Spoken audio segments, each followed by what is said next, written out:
और इसी से जुड़ा एक बहुत संवेदनशील विषय आप सभी के सामने उठा रहा हूं।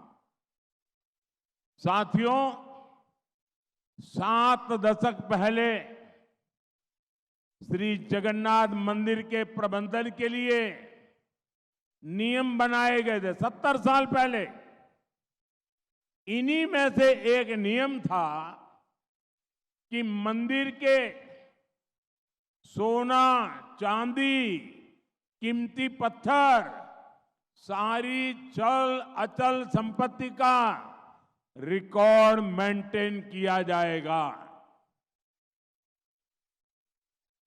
इसके बाद श्री रत्न भंडार में रखे कीमती सामानों की एक सूची तैयार की गई थी।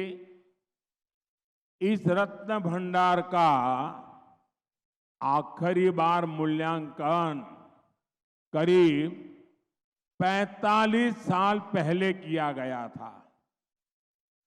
उस समय आभूषण और रत्न इतने ज्यादा थे कि मूल्यांकन करने वालों ने इस खजाने को अमूल्य बताकर अपने हाथ खड़े कर दिए थे।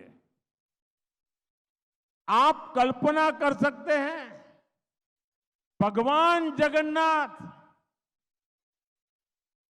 इनके बिना तो हमारा जीवन ही नहीं है।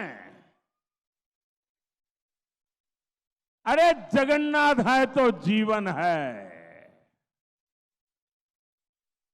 अब भगवान जगन्नाथ के यहां कितने आभूषण थे, कितनी संपत्ति थी,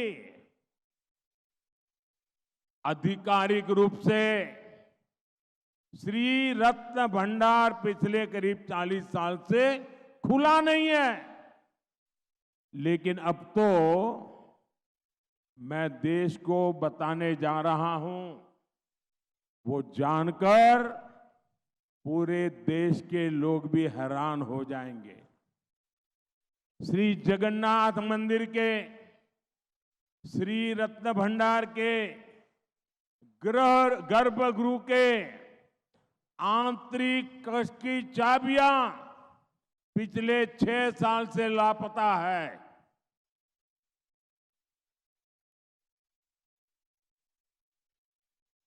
इतना बड़ा अमूल्य खजाना जो भगवान जगन्नाथ के ताबे में है, आप उसको भी संभाल नहीं पाए, चाबी खो गई। आप मुझे बताइए, मेरे उड़ियावासी, आप जरा बताइए, मेरे तो दिल को चोट पहुंची है।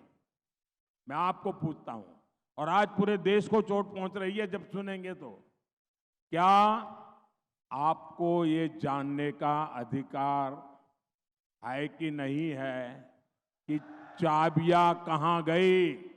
ये जानने का अधिकार है कि नहीं है? हर देशवासी को पता चलना चाहिए कि नहीं चलना चाहिए? हर उड़िया को पता चलना कि नहीं चाहिए? भगवान जगन्नाथ के हर भक्त को पता होना चाहिए कि नहीं होना चाहिए? चाबी चली गई, किसके पास गई? क्या वो खोलता है, बंद करता है, क्या करता है? और फिर राज्य सरकार में जब तूफान खड़ा हो गया तो क्या कहते हैं? राज्य सरकार कहती है कि रत्न भंडार की डुप्लीकेट चाबियां मिली है।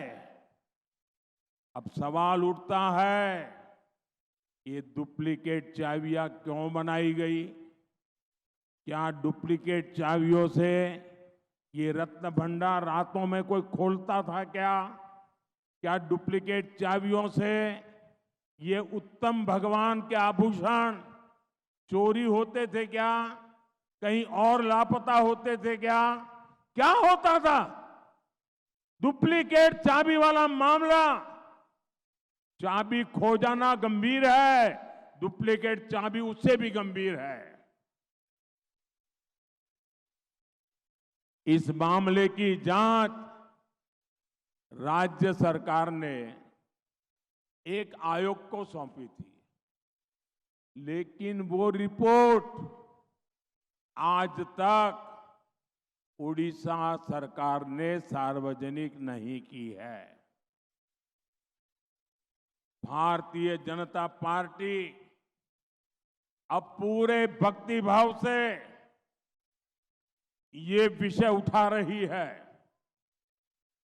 आखिर क्यों बीजेडी सरकार, नवीन बाबू की सरकार इस विषय से क्यों भाग रही है?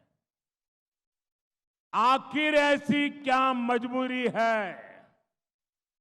आखिर राज्य सरकार किसके पाप को बचाने की कोशिश कर रही है?